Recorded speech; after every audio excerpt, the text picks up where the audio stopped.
ګرانو کتونکو قدرمنو پښتنو ورونو السلام علیکم. زه یم میر اوس هماغه ستاسو ورور تنګیوال. زما دا شوګر کې دا یو وخت په کټ شوې ده، دا بله رانه پنجه کټ شوې ده. خدای دې خیر وکړي که دا نور هم را مزید را مخکې شوه.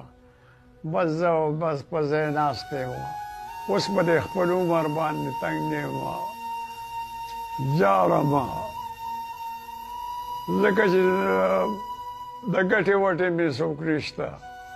د خندا په ځای دعا ته ارزومند یم، د خندا په ځای دعا ته ارزومند یم. په ما خاورې اوس انبار دې خاندمه، لاړه تېر شه چې تېرېږي بس دورانو. دغه عمر و د باد په شان روانو، که دولت په ډېرو ټوکو زیاتېدلی نو میرا اوس په د تنګي د کلي خانو.